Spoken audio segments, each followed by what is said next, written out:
దేవుని నామానికి స్తోత్రములు. దేవుడు యొక్క ప్రత్యేకమైన సమయాన్ని మనకు అనుగ్రహించున్నాడు. సమయాన్ని బట్టి దేవుని నామానికి ఘనత, మహిమ, ప్రభావాలు కలుగును గాక. సమయం మొన్నటి దినాన మనము కొన్ని విషయాలు నేర్చుకున్నాం. ఈరోజు కూడా నేర్చుకున్నాం. సమయం ఇచ్చిన దేవునికి, అదే విధముగా ICCF సావాసం వారికి, చేరి ఉన్నటువంటి మీ అందరికీ ప్రభు పేట వందనాలు తెలియజేస్తున్నా.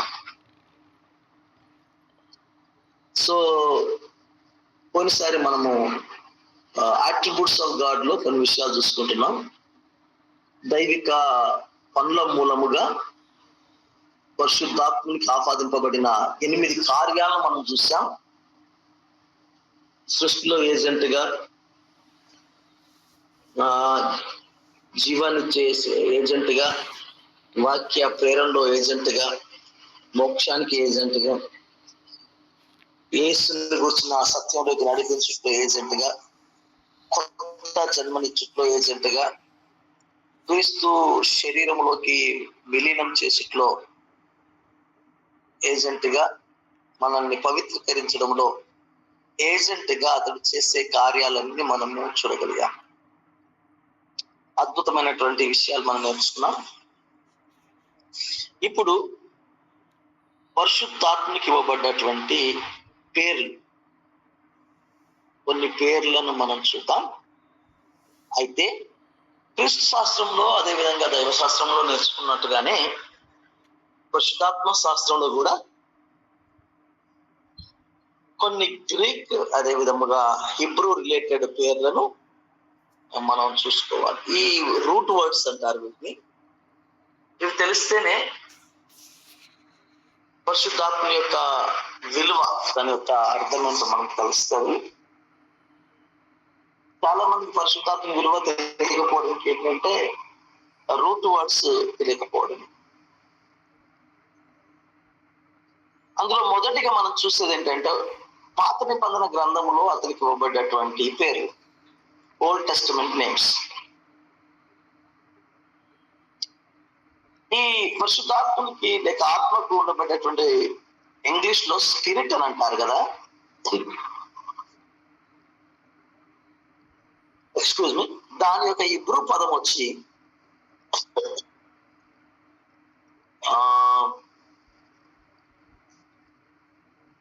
చూడండి, రుహా. రుహా అనేటువంటి పదము వాడతారు, లేదా మన ప్రొనౌన్సియేషన్ రుహాక్ అని అంటారు. రుహా అనగా గాలి లేదా శ్వాస అని కూడా ఇస్తారు. ఆల్రెడీ మనం ఇంట్రొడక్షన్ లో కొంచెం నేర్చుకున్నాం.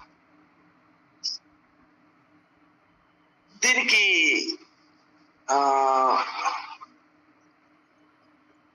స్పిరిట్ కి రుహాక్ అని అన్నప్పుడు అది ఎలా ట్రాన్స్లేషన్ చేయబడింది అని అంటే బ్రీత్ అనే పదం అంటే శ్వాసగా కూడా. ఇక దేవుడికి ఇవ్వబడ్డటువంటి పేర్లు ఏవైతే ఉన్నాయో ఆ పేర్లకి బైబిల్ గ్రంథంలో చాలా చోట ఈ రుహాక్ లేదా రుహా అనే పదం వాడబడటం వలన, ఈ పదం వాడబడటం వలన అది పరిశుద్ధాత్మకి ఆపాదించడం జరిగినది. దీని గురించి 3 రకాలుగా మనం కూలంకుషంగా నేర్చుకుందాం. నెంబర్ 1, చూడండి, కొన్ని హిబ్రూ పదాలను చూసుకుంటూ మనం వెళ్ళి తర్వాత మనము కొత్త నిబంధనలు చూసి వీటిని ఇంకా కొంచెం డెప్త్ గా చూసుకున్నాం. అయితే number 1, ruach Elohim. Ruach Elohim, the spirit of God, దేవుని ఆత్మ. ఎలోహిం అంటే దేవుడు, రుహాక్ అంటే ఆత్మ. రుహాక్ ఎలోహిం అంటే దేవుని ఆత్మ అని అర్థం. ఆ హిబ్రూ పదం ఎక్కడ రాయబడి ఉంది అని అంటే సంఖ్యాకాండము 24వ అధ్యాయము 2వ వచనం. ఒక చదవండి, సంఖ్యాకాండము 24వ అధ్యాయము 2వ వచనం.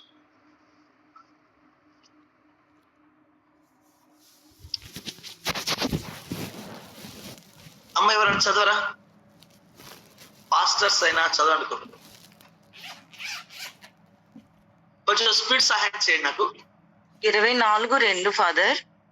అవునమ్మా. బీలము కన్నులెత్తి ఇజ్రాయేలీలు తమ తమ గోత్రముల చొప్పున దిగియుండుట చూచినప్పుడు దేవుని ఆత్మ అతని మీదికి వచ్చును. చూడండి, మనం బైబిల్ గ్రంథంలో చాలా సార్లు దేవుని ఆత్మ, పాత నిబంధన గ్రంథంలో దేవుని ఆత్మ వారి మీదకి వచ్చినట్టుగా చూస్తాం. ఇక్కడ కనులెత్తి ఇజ్రాయెల్ అని చూసినప్పుడు దేవుని ఆత్మ అతని మీదకి వచ్చింది. అక్కడ వాడబడ్డ పదం, దేవుని ఆత్మకు వాడబడ్డ పదం ఏంటంటే రుహా ఎలోహిం అనే పదం వాడబడింది. ఓకే, దేవుని ఆత్మ తరచు అందరి మీదకి వచ్చింది కదా, అదైతే మీకు గుర్తుంది కదా, అలా వచ్చింది అన్నమాట. రెండో విషయం చూద్దాం. రుహా యాహ్వే, ఇది స్పిరిట్ ఆఫ్ ద లార్డ్ లేదా స్పిరిట్ ఆఫ్ యాహ్వే అనే పదం రాయబడింది. ఎక్కువగా స్పిరిట్ ఆఫ్ ద లార్డ్, ప్రభు ఆత్మ వ్రాయబడ్డ ప్రతి చోట ఎక్కువ సార్ 90% రుహకు యాహ్వే అనే పదమే ఉన్నది రూట్ పదంగా. దానికి న్యాయాధిపతుల గ్రంథము 14:6 చూడండి.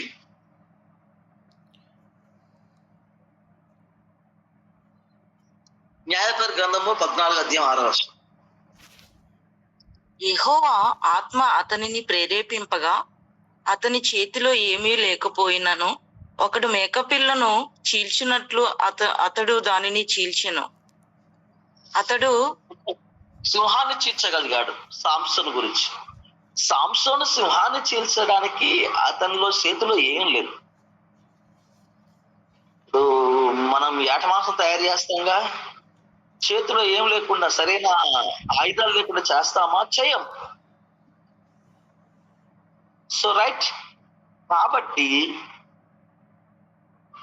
యెహోవా ఆత్మ ఉంటే, ప్రభు ఆత్మ ఉంటే ఏదైనా చేయదు.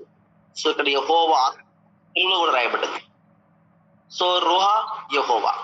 1 సామ్యుయేలు 16:13 కూడా చూడండి. అంతటా దావీదును అతని వారును మార్గమున వెళ్ళిపోయిరి.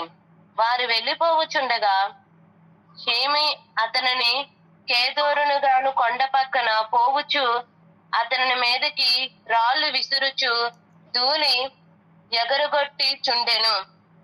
1 సామ్యుయేలు సమూయేలు తైలపు కొమ్మును తీసి వాని సహోదరుల ఎదుట వానిని అభిషేకము చేసెను. నాటి నుండి యెహోవా ఆత్మ దావీదు మీదకి బలముగా వచ్చెను. చూడండి, తైలం పోసారు. తైలం ఎప్పుడు కూడా ఆత్మకు సాదృశ్యముగా, అభిషేకానికి సాదృశ్యముగా మనం చూస్తాంగా. అభిషేకించారని అర్థం. తైలం పోసారు, రాజుగా అభిషేకిస్తున్నారు. ఇప్పుడు రాజుగా అభిషేకించినటువంటి సమయాన కొమ్ము తీసి తైలం పోసినప్పుడు ఇక్కడ రుహా యాహ్వే అనే ఆ పదమే వ్రాయబడ్డది. యావే అనే పదమే వ్రాయబడ్డది. ఎట్లా? యెహోవా ఆత్మ దావీదు మీదకి అభిషేకించిన సమయాన వచ్చినట్టుగా చూస్తూ ఉంటాం. తర్వాత మూడో పదం వాడబడినది ruach Adonai Yahweh. Ruach Adonai Yahweh. So దాన్ని నేను మన ప్రొనౌన్సియేషన్ లో రుహా అదోనాయ్ యాహ్వే. దీన్ని ఇంగ్లీష్ లో the spirit of the lord, ప్రభు ఆత్మ, లేదా ప్రభు ఇంగ్లీష్ లో పూర్తి చెప్తుంది the lord, the spirit of the lord God అంటే ప్రభు అయిన దేవుని ఆత్మ. మూడు ఉంటాయి: ప్రభువు, దేవుని ఆత్మ. ప్రభు అయిన దేవుని ఆత్మ, త్రిత్వ మర్మం ఉంటుంది ఇందులో. దాన్నే రుహ అంటే ఆత్మ, అదోనాయ్ అంటే ప్రభువు, యావే అని అంటే దేవుడు, యెహోవా. యావే అదోనాయ్, సారీ, రుహా అదోనాయ్ యావే, ప్రభు అయిన దేవుని ఆత్మ. ఒక్కటిగా వాడబడ్డది. అంటే త్రిత్వ స్టైల్. త్రిత్వం కూడా ఏకమై ఉన్నాడు కదా, తండ్రి, కుమార, పరిశుద్ధాత్మ. ప్రభువు, దేవుడు, ఆత్మ. ప్రభు అయిన దేవుని ఆత్మ. అది మూడు కలిపితే ప్రభు అయిన దేవుని ఆత్మ. చూడండి, ఈ పదము యెషయా గ్రంథము 61వ అధ్యాయం 1వ వచనం రాయబడింది. చూడండి, ప్రభువగు యెహోవా ఆత్మ నా మీదకి వచ్చి ఉన్నది. రైట్. ఈ పదము ఇంకెవరైనా నూతన నిబంధనలు వాడారా? ప్రభు అయిన దేవుని ఆత్మ నా మీదకి వచ్చి.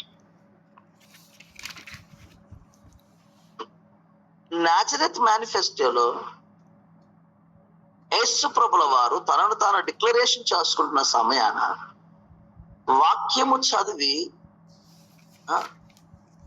ప్రభు అయిన దేవుని ఆత్మ నా మీదకి వచ్చి ఉన్నది, వీధులకు స్వార్థమానం ప్రకటించుటకు అనేటువంటి పదం ఆ లేఖనాన్ని అప్లికేషన్ రాయబడి. ప్రభు ఆత్మ నా మీద ఉన్నది, బీదలకు సువార్త ప్రకటించుటకే ఆయన నన్ను అభిషేకించెను. దేవునికి స్తోత్రం. చూడండి, ఈ సత్యము మళ్ళీ అక్కడ రాయబడ్డది. సో ఇక్కడ దైవత్వము నొక్కి వక్కాణింపబడ్డట్టుగా మనం చూస్తా ఉంటాం. మూడు చూసాం: రుహక్ ఎలోహిం, రుహక్ యాహ్వే, రుహక్ అదోనాయ్ యాహ్వే. నాలుగోది రుహక్ కాదోష్, ఇక కాదోష్, రుహక్ కాదోష్. రుహక్ కాదోష్ అని అంటే ద హోలీ స్పిరిట్, పరిశుద్ధాత్మ. కదోష్ అనే మాటకి అర్థము పరిశుద్ధ అని అర్థం. రుహక్ అంటే అర్థము ఆత్మ, రుహక్ కాదోష్ అని అంటే పరిశుద్ధాత్మ. చూడండి, 51వ కీర్తన 11వ వచనంలో దావీదు ప్రార్థనలు ఏమని చేస్తాడు? నీ పరిశుద్ధాత్మను నా యొద్ద నుండి తీసివేయకుము. తీసివేయకు. అక్కడ ఏం పదం రాయబడ్డది? పరిశుద్ధాత్మ అనే పదం రాయబడ్డది. అంటే హెబ్రీ భాషలోని ఈ పదం రూహా కాదోష్ రాయబడ్డది. పరిశుద్ధాత్మ నా యొద్ద నుండి తీసివేయకు. యెషయా గ్రంథము 63వ అధ్యాయము 10-11 వచనాలు చదవండి. ఆయనను వారు తిరుగుబాటు చేసి ఆయన పరిశుద్ధాత్మను దుఃఖింప చేయగా ఆయన వారికి విరోధి ఆయను, తానే వారితో యుద్ధము చేశాను. పరిశుద్ధాత్మకు దుఃఖం కలిగజేశారు వాళ్ళు. పరిశుద్ధాత్మకు దుఃఖం కలిగజేశారు అనే టైంలో అక్కడ వాడబడ్డ పదం ఏంటంటే రుహక్ కదోష్. ప్రియమైన వారలారా, రుహక్ ఎలోహిం దేవుని ఆత్మ, రుహక్ యాహ్వే యెహోవా ఆత్మ, రుహక్ అదోనాయ్ యాహ్వే ప్రభు అయిన దేవుని ఆత్మ, రుహక్ కదోష్ పరిశుద్ధాత్మ. చూసారా, ఈ హిబ్రూ పదాలకు వాడబడ్డటువంటి పదాలతో పరిశుద్ధాత్మ దేవునికి ఎన్ని రకాలుగా నామకరణాలు ఆపాదించబడ్డాయి. దేవుని నామానికి స్తోత్రము కలుగును కాక. ఇవి వచ్చి ఎవ్రీ పేర్లుగా మనం చూస్తున్నాం. ఇంకా వాటి కంటిన్యూషన్ చూస్తే సేమ్ టైటిల్ ఓల్డ్ టెస్టమెంట్ లో అది ఇవ్వబడ్డటువంటి పేర్లను మనం చూసుకుంటూ వస్తున్నాం. ఏం చూసాం మనము? రుహక్ కాదోష్ ఆల్రెడీ చూసాము. ఇప్పుడు మనం చూడాల్సింది 5వది బ్రీత్ ఆఫ్ ది ఆల్మైటీ. సరే, అది 4వదే. ఇది రిపిటేషన్ అయింది. ఏది మన 4వది మనసు రిపిటేషన్ అయింది. సో మనం కరెక్ట్ గా చూస్తే 5వది చూసుకోవాలి. ఓకే, చూడండి, అది ఆల్రెడీ చదివాం. బ్రీత్ ఆఫ్ ది ఆల్మైటీ, మీరు మీ యొక్క దాంట్లో చూస్తే బ్రీత్ ఆఫ్ ది ఆల్మైటీ, సర్వశక్తుని శ్వాస. మన ఇంట్రొడక్షన్ చదివే మీ రెఫరెన్స్ మరోసారి చూస్తున్నాను. మళ్ళీ చదవాలి. ఎంత మంచిదంటే అంత మంచిది. యోబు గ్రంథం 32వ అధ్యాయం 8వ వచనం చూడండి త్వరగా. అయినను నరులలో ఆత్మ ఒకటి ఉన్నది, సర్వశక్తులకు దేవుని ఊపిరి వారికి వివేచన కలుగజేయును. సర్వశక్తుని ఊపిరి లేక సర్వశక్తిని శ్వాస. ఇట్ ఈస్ క్రియేటివ్, సృజనాత్మక ఆత్మ, సృజనాత్మకతను మనకు చూపిస్తూ ఉంది. 6వది జడ్జ్మెంట్ అండ్ బర్నింగ్, తీర్పు లేదా శిక్షాగ్ని. యెషయా గ్రంథము 4వ అధ్యాయం 4వ వచనం. తీర్పు తీర్చు ఆత్మ వలనను దహించు ఆత్మ వలనను ప్రభువు సియోను కుమార్తెలకు ఉన్న కల్మషమును కడిగివేయునప్పుడు చూడండి, తీర్పు తీర్చు ఆత్మగా తీర్పు అంకితం చేయబడినది. తీర్పు తీర్చు ఆత్మ, దహించు ఆత్మ. హెబ్రీయులకు రాసిన పత్రికలో దేవుడు దహించు అగ్ని అయి ఉన్నాడు. ఇక్కడ దహించు ఆత్మ. ఈ వచనంలో యెషయా గ్రంథంలో దహించు ఆత్మ. పరిశుద్ధాత్మనికి ఇవ్వబడ్డ మరో పేరు తీర్పు తీర్చు ఆత్మ, దహించు ఆత్మ. నెక్స్ట్ 7వదిగా చూస్తే పరిశుద్ధాత్మనికి ఇవ్వబడ్డటువంటిది మరొక పేరు ఏంటనంటే, దాని ఇంగ్లీష్ చెప్తాను, విజ్డమ్, అండర్స్టాండింగ్, కౌన్సిల్, తర్వాత నాలెడ్జ్, తర్వాత ఫియర్ ఆఫ్ ది, ఇవన్నీ కూడా ప్రత్యేక ప్రియ ఆఫ్ ద లార్డ్ అనే పదాలు ఎక్కువగా వాడబడ్డది. వీటన్నిటి యొక్క సమగ్రత తెలుగులో కూడా చూడండి, అక్కడ రాయబడింది యెహోవా ఆత్మ జ్ఞాన వివేకములకు ఆధారమగు ఆత్మ, ఆలోచన బలములకు ఆధారమగు ఆత్మ, తెలివిని యెహోవా ఎడల భయభక్తులను పుట్టించు ఆత్మ అతని మీద నిలుచును. Very good. ఆ రెఫరెన్స్ లో చాలా స్పష్టీకరింపబడ్డది. ఆత్మకు ఆపాదింపబడ్డది జ్ఞానం, ఆత్మకు ఆపాదింపబడ్డది వివేచన, ఆత్మకు ఆపాదింపబడ్డది ఆలోచన, ఆత్మకు ఆలోచించబడినది ఫలమునకు ఆధారం, ఆత్మకు ఆపాదించబడినది ఆయన భయభక్తులు చేయనట్లుగా కలిగించేటువంటి ఆత్మ. సో ఇవన్నీ కూడా దేవునికి ఆపాదించబడ్డటువంటి, పరిశుద్ధాత్మకి ఆపాదించబడ్డటువంటి విషయములుగా మనము చూస్తూ ఉన్నాం. రైట్. సో మనం ఇందులో ఏం చూస్తున్నాం నిజానికి అనంటే, పాత నిబంధన గ్రంథంలో పరిశుద్ధాత్మకి అది హిబ్రూ భాష నుండి అయినా ఇంకా వేరే రకంగానైనా వాడబడ్డటువంటి ఎన్ని రకాల పేర్లను మనము చూసి అర్థం చేసుకోవడానికి దేవుడు కృపను అనుగ్రహిస్తా ఉన్నాడు. దేవుని నామానికి మహిమ కలుగును గాక. ఎంత చక్కటి విషయాలు చూడండి. ఇప్పుడు మనం 8వది కూడా చూసి అప్పుడు న్యూ టెస్టమెంట్కి వెళ్దాం, టైం అయిపోతుంది కనుక. So grace and supplication, grace and supplication కొరకు అంటే కృపా విజ్ఞాపన ఆత్మ. జకర్యా 12 చదవండి. దావీదు సంతతి వారి మీదను యెరూషలేము నివాసుల మీదను కరుణ నొందించు ఆత్మను, విజ్ఞాపన చేయు ఆత్మను నేను కుమ్మరింపగా. చూడండి, ఏమైనా ఆపాదింపబడ్డది? కరుణను, అదేవిధంగా విజ్ఞాపనను. నిజానికి మన మీద జాలిపడే ఆత్మగా అతనికి పేరు ఇవ్వబడినది. మన పక్షంలో విజ్ఞాపన చేయవ. నూతన నిబంధన పేర్లలో కూడా ఒకటి ఉంటుంది. ఈ 2 పేర్లు కూడా నూతన నిబంధనలు కూడా ఉంటాయి. సో ఈ 8 విషయాల్ని మనము పాత నిబంధన గ్రంథంలో అతను చకచక చెప్తాను, వినండి మరోసారి. 8 పేర్లు. ఒకటి దేవుని ఆత్మ, 2వది యెహోవా ఆత్మ, 3వది ప్రభు అయిన దేవుని ఆత్మ, 4వది నాలుగవది ప్రభు ఆత్మ, అంతేనా? పరిశుద్ధాత్మ. 5వది వచ్చి సర్వశక్తివంతుని ఆత్మ, 6వది వచ్చి తీర్పు తీర్చు దహించు అగ్ని అయిన ఆత్మ, 7వది వచ్చి జ్ఞాన వివేచన ఆలోచన బలమునకు ఆధారమగు ఆత్మ, 8వది వచ్చి కృపా విజ్ఞాపన ఆత్మ. ఇది పాత నిబంధన గ్రంథంలో వాడబడ్డటువంటి ఆత్మకు పేరు. ఇక కొత్త నిబంధనకు వస్తే ఇవన్నీ గుర్తుపెట్టుకోవాలి. పాత నిబంధన మీరు గుర్తుపెట్టుకుని ఆ 8 పాయింట్లను మర్చిపోకుండా ఉండాలి. చిన్నపిల్లలు గుర్తుపెట్టుకుంటారు చూడండి, ఒక పదము తర్వాత దాని యొక్క రెఫరెన్స్ గుర్తుపెట్టుకుంటే మీకు భవిష్యత్తులో ఉపయోగపడుతుంది. పాస్టర్లకి ప్రసంగాలు చేయడానికి ఉపయోగపడుతుంది. విశ్వాసులకు డెప్త్ గా ఎవరైనా మాట్లాడినప్పుడు మీరు అనుకున్నట్టుగా పరిశుద్ధాత్మకు ఒక్క పేరు లేదండి. పరిశుద్ధాత్మ యొక్క వివరంగా చదివినప్పుడు ఇన్ని రకాలుగా ఇవ్వబడ్డదండి అని మామూలు వ్యక్తులు కూడా ఎదుటి వాళ్ళతో చర్చించినప్పుడు మాట్లాడినప్పుడు చెప్పడానికి వీలుంటది. కాబట్టి ఈ సత్యాన్ని ఎప్పుడు కూడా మనం మర్చిపోకూడదు. ఇది ఎందుకు ఇవేవో పదాలు వాడబడ్డాయి, దీంతో మాకేం పని ఉంటుంది అనుకో.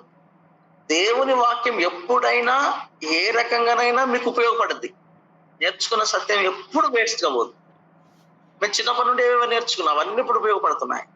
మీరు నేర్చుకున్న సత్యం చివరికి మీ పిల్లలకైనా నేర్పించడానికి ఉపయోగపడుతుంది, లేదా మీకు మీరుగా పునర్విమర్శ చేసుకోవడానికైనా ఉపయోగపడుతుంది. సో ఎప్పుడు కూడా మర్చిపోకూడదు. ఇక నూతన నిబంధనలు ఎక్కువగా అందులోనేమో హిబ్రూ బేస్ కదా, ఇందులోనేమో గ్రీక్ బేస్. సో అక్కడ రూహా ఎక్కువ వాడబడితే, ప్రతి చోట రూహా వాడబడితే, రూహాకు బదులుగా ఇక్కడ న్యూమా వాడబడ్డది. ఎందుకు న్యూమా వాడబడ్డది అంటే న్యూ టెస్టిమెంట్ ఎక్కువ భాగాలు గ్రీక్ లో వ్రాయబడ్డవి, తర్వాత మిగతా భాషల్లోకి తర్జుమా చేయబడ్డవి. రైట్. రూహా అనే పదానికి కూడా సేమ్, గాలి లేదా శ్వాస అనేటువంటిది. మనం దాంట్లో కూడా శ్వాస లేక ఊపిరి లేదా ఆత్మ అనే పదం చూసాం ఇబ్రీ భాష. ఇక్కడ గాలి లేదా శ్వాస అనేటువంటి మీనింగ్ తో న్యూమా కనబడుతుంది. ఇక ఈ న్యూమాతో కలిపిన పదాలు ఆల్మోస్ట్ పాత నిబంధన గ్రంథంలో ఉన్నటువంటి పేర్లలాగానే కొన్ని అనిపిస్తాయి మీకు. బట్ ఇక్కడ ఏంటిది, న్యూమా లింక్డ్, అక్కడనేమో రూహా లింక్డ్. ఇది గుర్తుపెట్టుకోవాలి మీరు. అయ్యగారు మీరు చెప్పినయే చెప్తారు కదండి అని అనమాకండి. చెప్పినయే చెప్పట్లా, చెప్పినయే కానీ ఉపయోగించినటువంటి పద్ధతి ఏంటంటే, పాత నిబంధన గ్రంథంలో మనం 8 చూసాం కదా పాయింట్లు.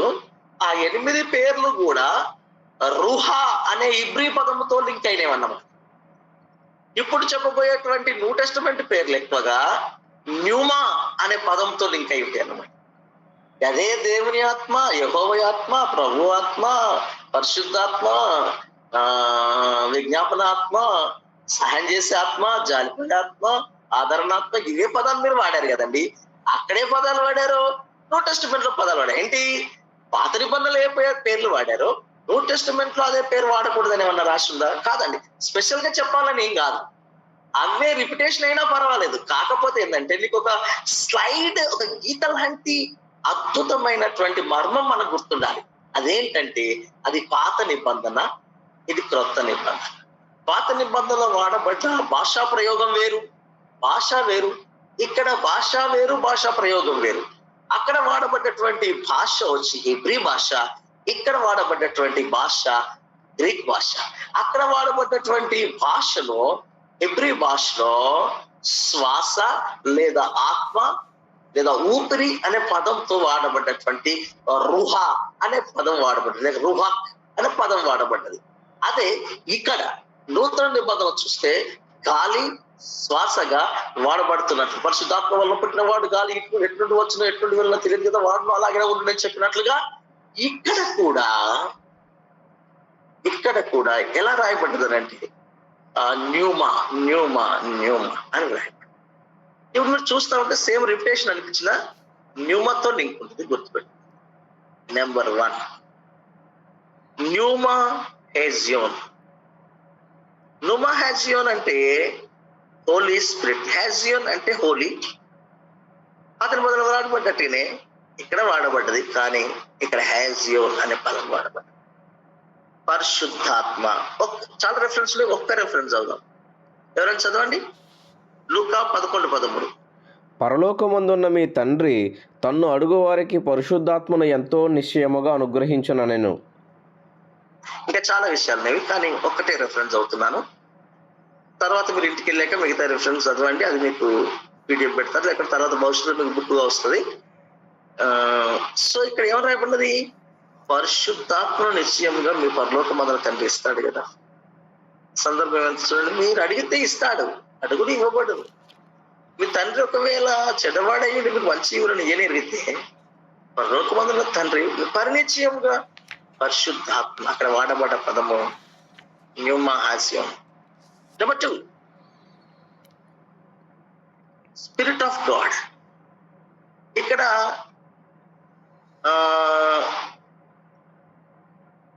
గ్రీక్ లో వచ్చి దేవుని ఆత్మకు న్యూమా, స్పిరిట్ కి బదులుగా న్యూమానే వాడబడ్డది అన్నమాట. దేవుని ఆత్మ ఇంతకుముందు కూడా చూస్తాం మనం. ఇప్పుడు ఇది ఎట్లా చూస్తున్నాం, న్యూమాకు లింక్ గా చూస్తున్నాం. మత్తయి సువార్త 3:16 చదవండి. దేవుని ఆత్మ పావురం వలె దిగి తన మీదకి వచ్చుట చూచెను. దేవుని ఆత్మ. కొన్నిసార్లు ప్రభు ఆత్మ న్యూమా క్రులోస్ రాయబడ్డది, నుమా కుర్లోస్. నుమా కుర్లోస్ అనగానే ప్రభుని ఆత్మ. లూకా సువార్త 4:18 చూడండి.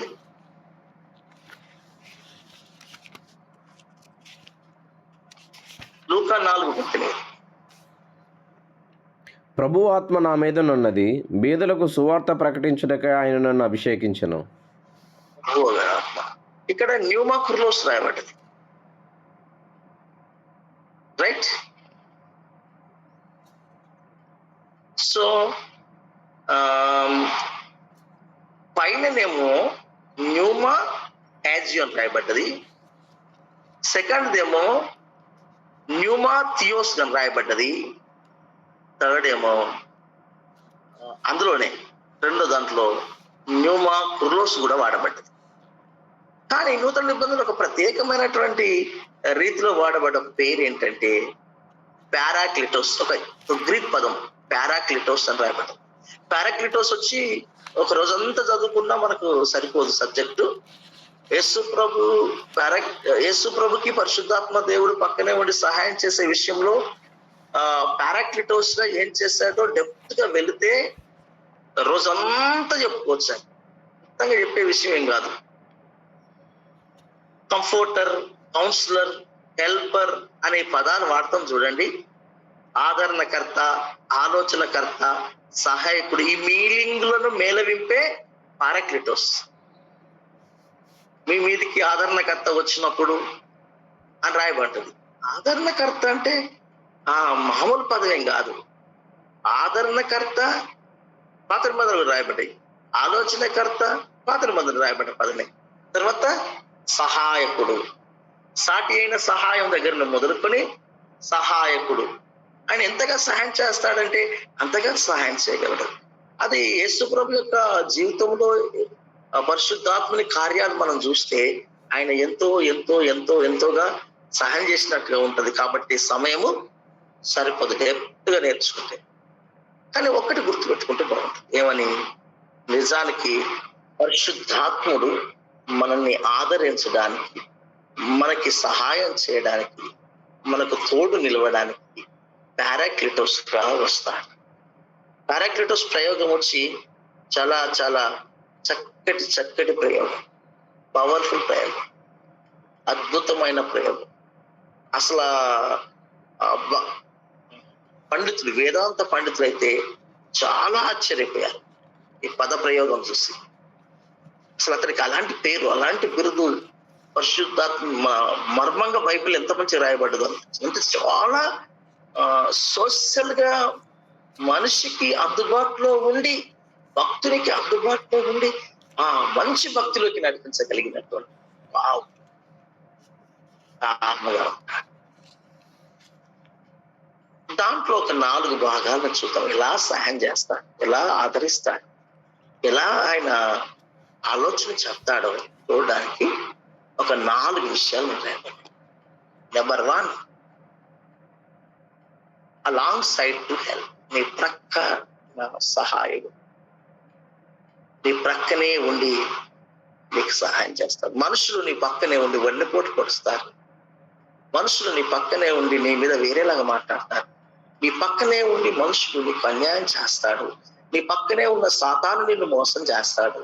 నీ పక్కనే ఉండేటువంటి లోకము నిన్ను పాపంలో పడేయడానికి, శాపంలో పడేయడం. కానీ నీ పక్కనే ఉన్న పరిశుద్ధాత్మ దేవుడు హెల్ప్ చేస్తాడు. పారాక్లిటోస్ అనే పదంలో అంత మీనింగ్ ఉంటుంది. యోహాను 14:16 చదవండి. నేను తండ్రిని వేడుకొందును, మీ యొద్ద ఎల్లప్పుడూ నుండుటకై ఆయన వేరొక ఆదరణకర్తను, అనగా సత్య స్వరూపియగు ఆత్మను మీకు అనుగ్రహించును.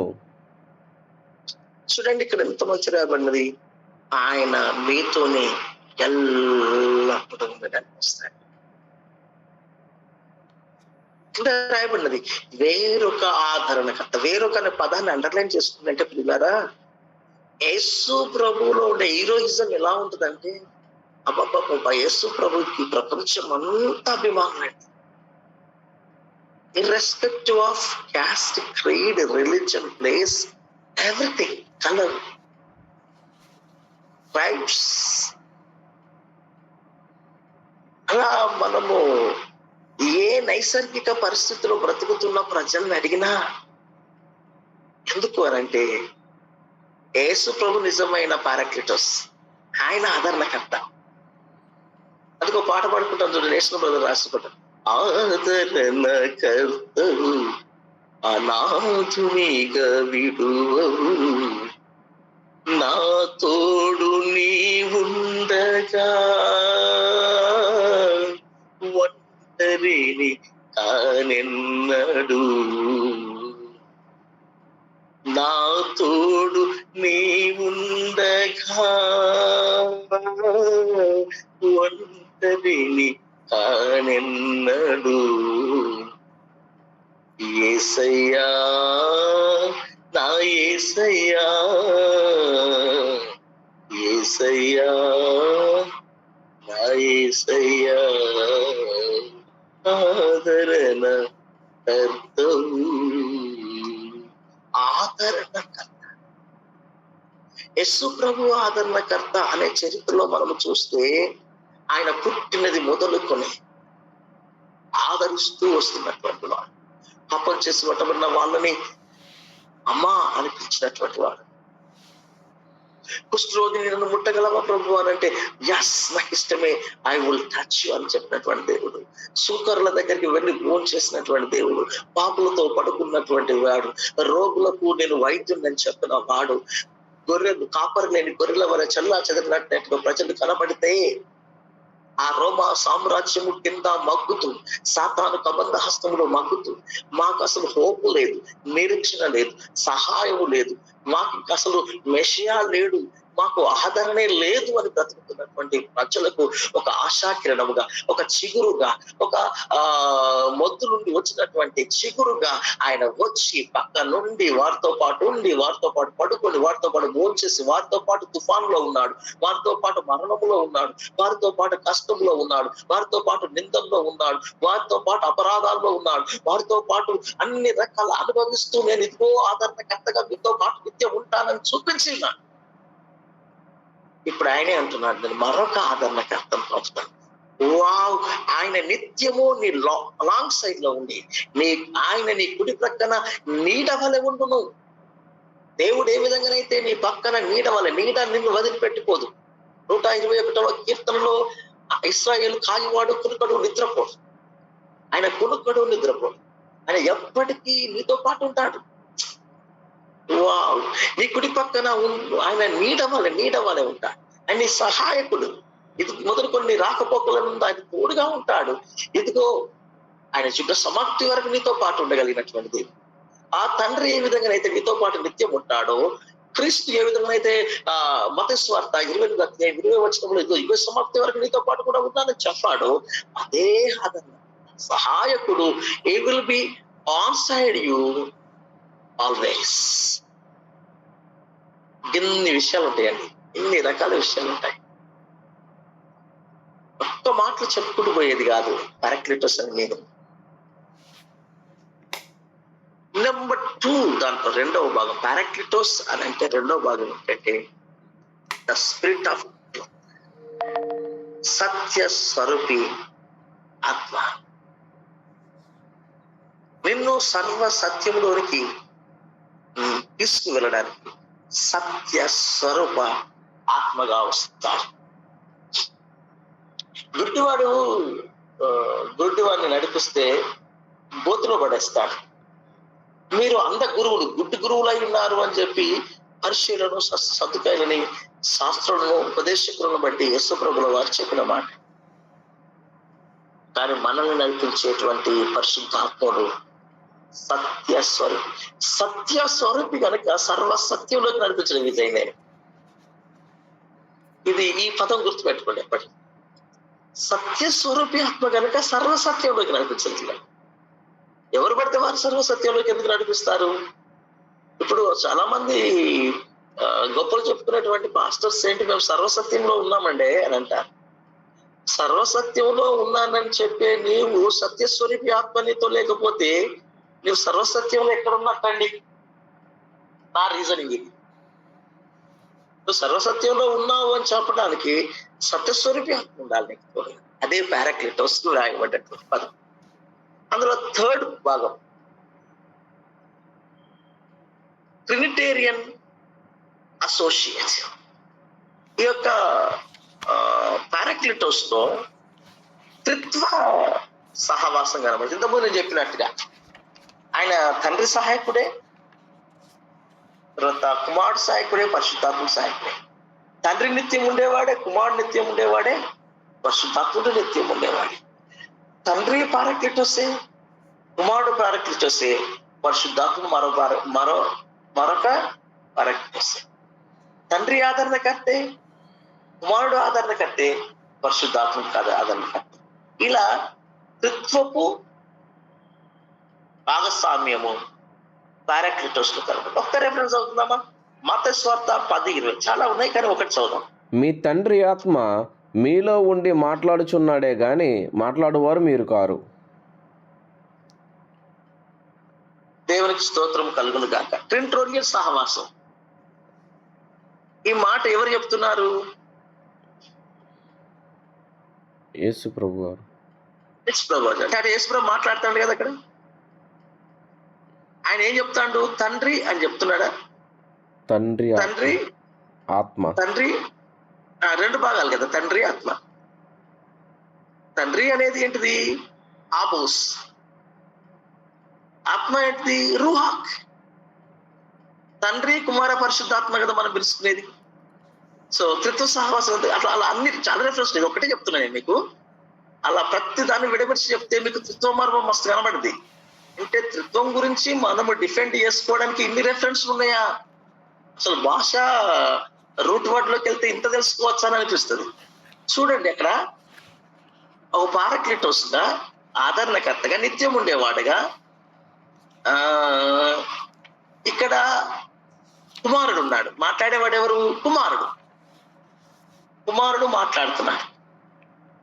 ఏమని మాట్లాడుతున్నాడు? ఆబో గురించి మాట్లాడుతున్నాడు. ఆబోస్ కు సంబంధించిన దేని గురించి మాట్లాడుతున్నాడు? రూహాక్ గురించి మాట్లాడుతున్నాడు. అంటే ఆబో ఉన్నాడు, రూహాక్ ఉన్నాడు, తర్వాత కుమారుడు ఉన్నాడు. అంటే తండ్రి కుమార పరిశుద్ధాత్మల యొక్క మేళవింపు మనకు అందులో కనబడుతుంది. అట్లా విడదీసుకుంటూ పోతే ఈ రెఫరెన్స్లన్నీ పేతురు పత్రిక వరకు ఎన్ని రెఫరెన్స్ ఒకసారి టచ్ చేయాలి మీకు. అపోస్తల కార్యం 16:7 రోమా 8:9 యేసు యొక్క ఆత్మ. ఇలా చూసుకుంటూ పోతే అన్ని రెఫరెన్స్ చదవడానికి టైం లేదు, కానీ ఈ రెఫరెన్స్లన్నీ కూడా దానికి సంబంధించినవే. ఇంటికెళ్ళి చదువుకోండి, నేను చెప్పిన ఈ వివరణ సరిపోద్ది. ఎందుకంటే త్రిత్వ సహవాసము పారాక్లిటోస్ లో కనబడటం. ఇక 4వ భాగం పారాక్లిటోస్ లో titles denoting attributes and ministries. సేవలో పరిశుద్ధాత్ముడు మనకు ఎలా సహకరిస్తారు? మన యొక్క సేవ, మన సేవలో మినిస్ట్రీలో అన్నమాట. మినిస్ట్రీలో కూడా ఆయన పారాక్లిటోస్ లో ఉండి హెల్ప్ చేస్తాడు పరిశుద్ధాత్మ. ఒక్క రెఫరెన్స్ అవుతుంది, ఇది కూడా ఎక్కువ రెఫరెన్స్ అవుతుంది. రోమా 8:9 క్రీస్తు యేసునందు జీవమునిచ్చు ఆత్మ యొక్క నియమము పాప మరణముల నియమముల నుండి నన్ను విడిపించెను. పాప నియమముల నుండి ఆ జీవమునిచ్చే ఆత్మ మన పరిచర్యలో జీవమునిచ్చు ఆత్మ మనల్ని విడిపిస్తూ వస్తాం. మనము డివైన్ లిటర్జీలో చూస్తేనైతే జీవమునిచ్చు ఆత్మ నీవు పరిశుద్ధుడవు అనే పదము పూర్వము నుండి లిటర్జికల్ వర్షిప్ చేసిన చర్చ్ ఫాదర్స్ ఉపయోగించారు. జీవమునిచ్చు ఆత్మగా. ఓకే, ఈరోజు టైం వేస్ట్ అవుతుంది అనుకోకపోతే మీకు ఇంకొక విషయాన్ని నేను చెప్పి మనం ముందుకు వెళ్దాం. ఈ విషయం చెప్తే మీకు కొంచెం బాగా డెప్త్ గా అర్థమవుతుంది. అంటే సేవ్ వాటి యొక్క కంక్లూషన్ భాగంలోకి వచ్చినట్టు కనబడతా ఉంటారు. ఇప్పుడు మన కొత్త నిబంధన, పాత నిబంధన, దేవునికి ఇవ్వబడ్డ పేర్లు, బిరుదులు చూసుకుంటూ వస్తున్నాం కదా, పరిశుద్ధాత్మకి ఇవ్వబడ్డవి. అవి ఒక రకంగా ఇలా చూస్తే చూడండి ఎలా ఎన్ని ఎన్ని డివిజన్స్. ఈ ప్రసంగానికి కూడా బాగా ఉపయోగపడుతుంది మీకు. గుర్తుపెట్టుకోండి, 5 ఒక పాయింట్స్, తర్వాత 4 ఒక పాయింట్స్ ఉంటాయి. నేను పైన 6 పాయింట్లు మాత్రమే చదివిస్తాను. ఈ రోజుతో అది ముగించుకుందాం మనము, టైం కూడా అయిపోయింది కనుక. త్వరగా చదవండి. ఇది మీకు ఇంతకుముందు చెప్పినటువంటి వివరంలోనే ఉన్నాయన్నమాట. నెంబర్ 1 పరిశుద్ధాత్మ. త్వరగా చదవండి. రోమా 1:4. రోమా 1:4 చదువుతున్నాను. మన తండ్రి అయిన దేవుని నుండి, ప్రభు అయిన యేసుక్రీస్తు నుండి కృపా సమాధానములు మీకు కలుగునుగాక. దేవుడు తన కుమారుడైన ప్రభు అయిన యేసుక్రీస్తు విషయంలో ఆ సువార్త పరిశుద్ధ లేఖనముల యందు తన ప్రవక్తల ద్వారా ముందు వాగ్దానం చేసెను. యేసుక్రీస్తు శరీరమును బట్టి దావీదు వంశముగాను, మృతులలో నుండి పునరుద్ధానుడైన పరిశుద్ధమైన ఆత్మను బట్టి దేవుని కుమారుడుగాను ప్రభావంతో నిరూపింపబడెను. పరిశుద్ధాత్మను బట్టి అంటే ఇక్కడ వాడబడ్డ మాట పరిశుద్ధాత్మ. చూడండి, ఇంతవరకు మనం చూసుకుంటూ వస్తున్నటువంటి ఆ పాత నిబంధనలు కావచ్చు, కొత్త నిబంధనలు కావచ్చు, పరిశుద్ధాత్మను వాడబడిందా లేదా? దానికి మరోసారి నిరూపణ అన్నమాట. రెండవది దేవుని ఆత్మ. లూకా 4:18 చదవండి. ప్రభు ఆత్మ నా మీదనున్నది. ప్రభు ఆత్మ లేక దేవుని ఆత్మ. దేవుని ఆత్మ నా మీద ఉన్నది. రైట్. తర్వాత రోమా 8:9 చదవండి. దేవుని ఆత్మ మీలో నివసించి ఉన్న ఎడల మీరు ఆత్మ స్వభావము గలవారే గాని శరీర స్వభావము గలవారు కారు. దేవుని ఆత్మ. క్రీస్తు ఆత్మ ఎవరిని అందులో వాడు క్రీస్తు వాడు కాటని రాయబడుతుంది. ఎవడైనను క్రీస్తు ఆత్మ లేని వాడైతే వాడైన వాడు కాడు. చూడండి, క్రీస్తు ఆత్మ. చూడండి, పరిశుద్ధాత్మ చూసాం, ప్రభు ఆత్మ చూసాం, దాంట్లోనే దేవుని ఆత్మ చూసాం, క్రీస్తు ఆత్మ. రైట్. తర్వాత అపొస్తల కార్యములు 16:7 చూడండి.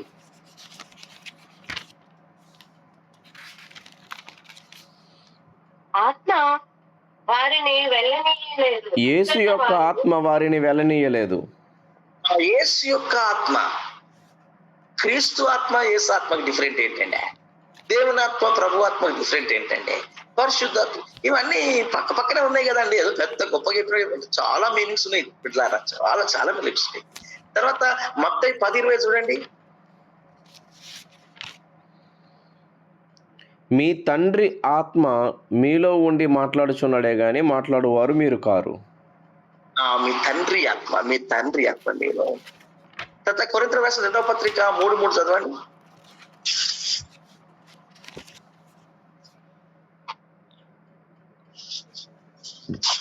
మెత్తని హృదయములు అను పలక మీద జీవము గల దేవుని ఆత్మతో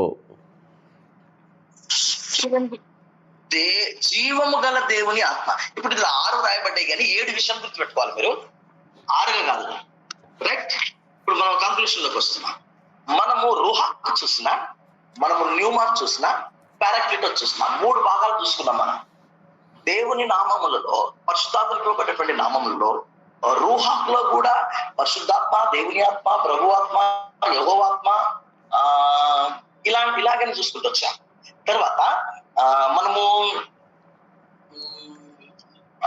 న్యూమా స్టైల్లో, కొత్త నిబంధనలో న్యూమాలో చూసినా కూడా, న్యూమాలో కూడా పరిశుద్ధాత్మ, దేవుని ఆత్మ, తర్వాత ప్రభు ఆత్మ ఇలాగ చూసుకుంటూ వచ్చాం. తర్వాత వచ్చి మన ఏం చూసాం,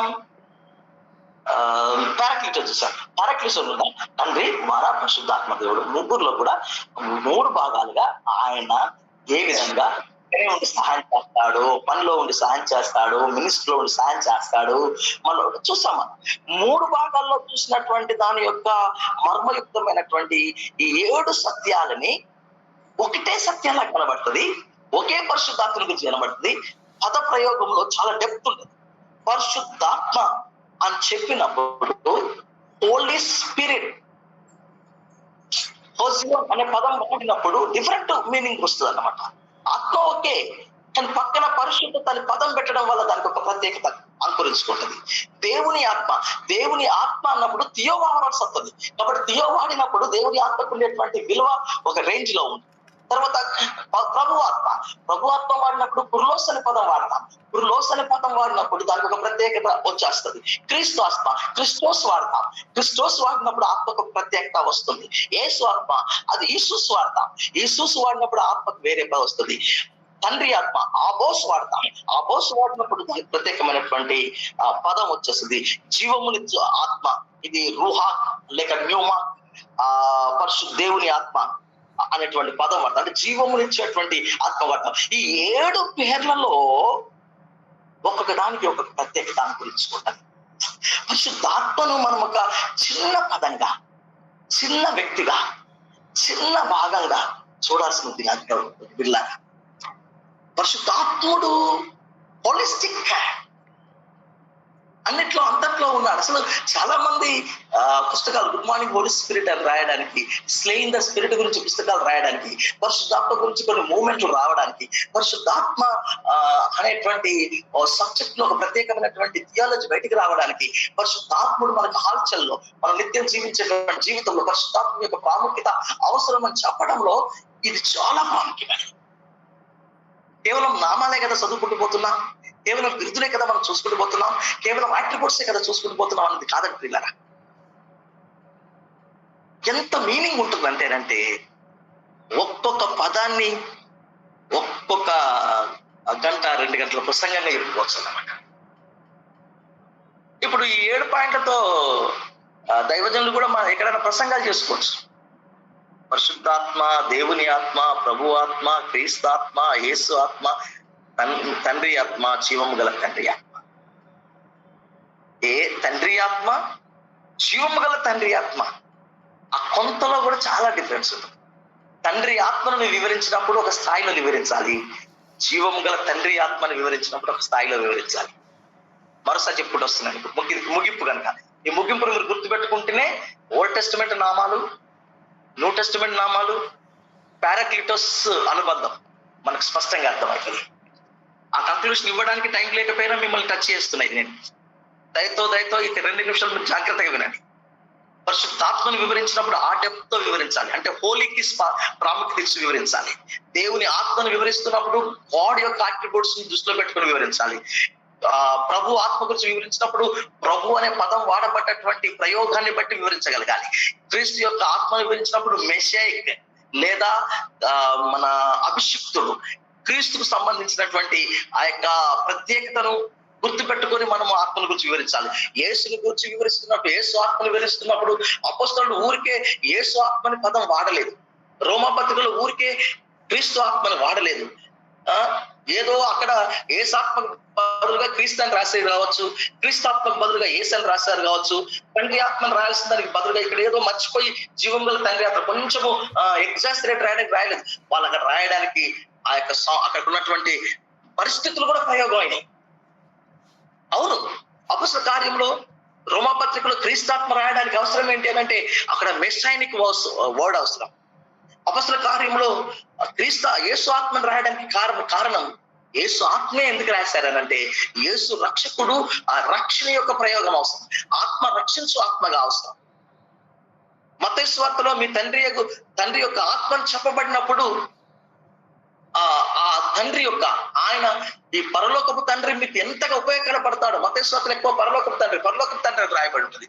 పరలోకపు తండ్రి యొక్క వివరణ అర్థం అవ్వడానికి ఆ పరలోకపు తండ్రి ఆత్మ, ఈ ఆత్మ ఇంకా వేరే దగ్గర నుండి కాదని జీవం గల దేవుని ఆత్మ అని ఒక సంఘానికి కొరింథీ పత్రిక రాస్తున్నప్పుడు వారి తండ్రి ప్రయోగం వేరున్నది. కేవలము మన తండ్రి ఏ విధంగా అయితే సహాయం చేస్తాడో అలా మన తండ్రి ఎప్పటికీ జీవం కలిగి ఉంటాడా?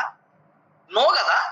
అందుకు ప్రయోగం చూసారా, ఈ ప్రయోగంలో ఎగ్జాజరేషన్ ఎందుకు వచ్చేస్తుంది అని అంటే దాని విలువ దానికి ఉంది.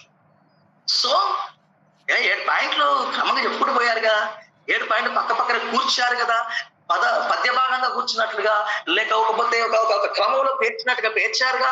నో, క్రమంగా పేర్చడం ఒక కళ అయితే, పరిశుద్ధాత్మ దేవుడి క్రమంగా పేర్పించడం ఒక కళ అయితే, పరిశుద్ధాత్మ దేవుడు లేఖనాలు రాయించినప్పుడు, ఓ రోమపత్రిక రాస్తున్నప్పుడు పరిశుద్ధాత్మను వాడాలని, కొన్ని సువార్తలు రాసినప్పుడు దేవుని ఆత్మ రాయాలని, కొందరు రాస్తున్నప్పుడు ప్రభు ఆత్మ రాయాలని, కొందరు రాస్తున్నప్పుడు ఆ యొక్క అభిషిక్తుడైనటువంటి క్రీస్తు ఆత్మని రాయాలని, కొందరు రాస్తున్నప్పుడు యేసు ఆత్మనే మనం బ్రతికింపజేసేది, రక్షించేది కనుక యేసు ఆత్మనే రాయాలని, కొందరు రాస్తున్నప్పుడు ఆ తండ్రి మనకు పక్కనే ఉండి మన తండ్రిలాగా ఆదరిస్తాడు గనక ఆ తండ్రి ఆత్మని రాయడానికి. కానీ ఆ తండ్రి ఎప్పటికి ఉండడు గనక ఆ తండ్రి జీవము గల తండ్రి ఆత్మ అని చెప్పి రావడానికి. సో అందుకే ఈ పదాలు, అది పాత నిబంధనలో అయినా రూహాక్ అయినా, క్రొత్త నిబంధనలో ఉన్న న్యూమా అయినా, పారాక్లిటోస్ అయినా, లేక ఈ పద ప్రయోగాలన్నీ కూడా ఒక చోట చేస్తే 7 శుద్ధాత్మ, దేవుని ఆత్మ, ప్రభు ఆత్మ, క్రీస్తాత్మ, యేసు ఆత్మ, తండ్రి ఆత్మ, జీవం గల తండ్రి ఆత్మ, ఒక దాని నుండి ఒకటి లెవెల్ పెంచుకుంటూ పోయేటువంటి ఎక్స్ప్లెనేషన్. ఇప్పుడు చెప్పండి ప్రియులారా, పరిశుద్ధాత్ముడు ఒక లిమిటేషన్ అనుకుంటున్నారా? పరిశుద్ధాత్ముడు అలా అందరు అంటున్నారు అన్నట్టు ఏమన్నా ఉందా? పరిశుద్ధాత్ముడి యొక్క ప్రాముఖ్యత చూడండి ప్రియులారా. చిన్న పదాల ప్రయోగంలో కూడా అసలు బైబిల్లో అట్లా చూసుకుంటూ పోతా ఉంటే ఒక్కొక్క పదంలో ఎంత ఆనిముత్యం లాంటి వివరణ ఉంటది అనేది. అసలు మన గూగుల్ మీట్ లో మనకు టైం ఉండదు కనుక కొంచెం ఒక మాటలు చెప్పుకుంటాం. మా స్టూడెంట్స్ దగ్గర అయితే నేను గొప్పలు చెప్పుకోవట్లేదు, ఇది తీసుకుంటే వాళ్ళు ఆదమర్చి వింటూనే ఉంటారు, నేను ఆదమర్చి చెప్పుకుంటూ పోతా ఉంటాను. ఒక్కొక్కసారి లంచ్ కూడా లేటుకు పోతాం. కొన్నిసార్లు ఫాదర్ గారికి చెప్తారా పోండి ఫాదర్ గారు అంటా ఉంటారు. నాకు ఆగడానికి అభిషేకం ఆగదు, వాళ్ళు వినడానికి ఎవరికి నిద్ర రాదు. అసలు నా క్లాస్లో ఎవరు నిద్రే పోడు, సరిగా నిద్రపోరండి. నేను గొప్ప చెప్పుకోవట్లా, నిద్రపోరు అసలు. ఒక్క దాన్ని అట్లా మర్మం లేపుకొని పోతా ఉంటే ఇంత డెప్త్గా ఉంటా అంటే ఎందుకు నిద్రపోతారండి? ఊరికి అలా క్రమపరిచినట్టు కనబట్టే అవి. మీరు ఆల్రెడీ మెటీరియల్ పెడితే మీరు అనుకొని ఉంటారు, పరిశుద్ధాత్మ, దేవుని ఆత్మ, క్రీస్తాత్మ, యేసాత్మ, తండ్రి ఆత్మ, ఒక్క దాని నుండి ఒకటి చాలా పదంతో పాటు ఇంత మీనింగ్ ఉంటది. ఇంకా అసలు దీనికి రెఫరెన్స్ చూసుకుంటూ పోతా ఉంటే ఇంకెంత మీనింగ్ ఉంటుందో అనే కొత్త ఆలోచన వస్తుందా మీకు? అది మీరు చూసినప్పుడు అనిపించుంటుందా? అనిపించుండదు.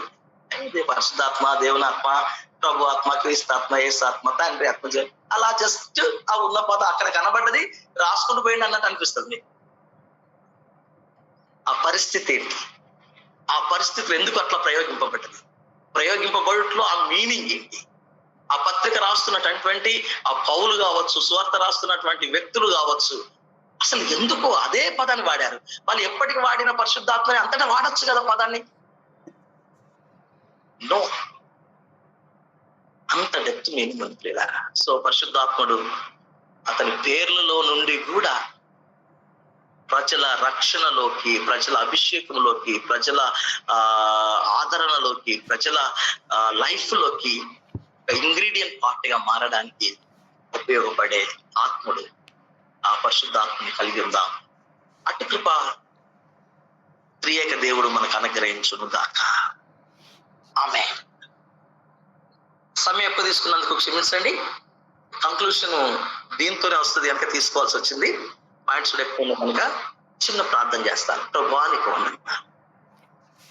మీ పేర్లు రుహాక్తో పాత నిబంధనలో, న్యూమాతో క్రొత్త నిబంధనలో, కొత్త ప్రయోగమైనటువంటి పారాక్లిటోస్ తో వాడబడ్డ వాటిని వాటి కంక్లూషన్ మేము 7 పదాలుగా స్పష్టంగా ఒక చోట చూడగలిగాం. ప్రభా, ఇది కొంచెము డెప్త్ అనే విషయం కనుక ఎంతమందికి అర్థమైందో అర్థం కాదు, మేము మెరగాం. మీరే రాత్రి కలర్ రీతిలో, దర్శన రీతిలో మాట్లాడి వారికి అర్థం చేయించండి. దాన్ని ఇంకా డెప్త్ గా నేర్చుకునేటువంటి భాగం దయచండి. చాలా మంది థియాలజీ నేర్చుకున్నటువంటి దైవజనులు కూడా ఉన్నారు ప్రభు. వారు ఇంకా డెప్త్ గా నేర్చుకుని ఒక అసాధారణమైన సేవకులుగా మారడానికి, విశ్వాసులు కూడా ఏదో మామూలు విశ్వాసం ఏదో రెగ్యులర్ గా ప్రార్థన జరుగుతుంది, మా కొరకు ప్రార్థన చేయండి అని చెప్పి రిక్వెస్ట్ చెప్పుకునే వారికి మాత్రమే కాకుండా ఒక్కొక్క పద ప్రయోగంలో ఎంత మీనింగ్ ఉంటది, ఈ పరిశుద్ధాత్ముడు మాకు పక్కనే ఉండి ఆదరిస్తాడు అనే ఒక గొప్ప నమ్మకంతో ముందుకు సాగే నిరీక్షణ కొత్తగా వస్తూ నేర్చుకుంటున్న విశ్వాసులు కూడా ఉన్నారు. వారికి కూడా అనుగ్రహించండి ప్రభువా. ఈ దాసుడైన నాకును ఇంకా ఎన్లైట్మెంట్ చేసి వివరించే జ్ఞానం ఇచ్చి, తక్కువ టైంలో ఎక్కువ వివరించే జ్ఞానం ఇచ్చి నేర్పించమని మమ్మల్ని అందరినీ మీ పారాక్లిటోస్ అయిన పరిశుద్ధాత్మ ద్వారా మా పక్క నుండి నడిపించమని యేసుక్రీస్తు నామమున ప్రార్థిస్తున్నాము తండ్రి. ఆమేన్.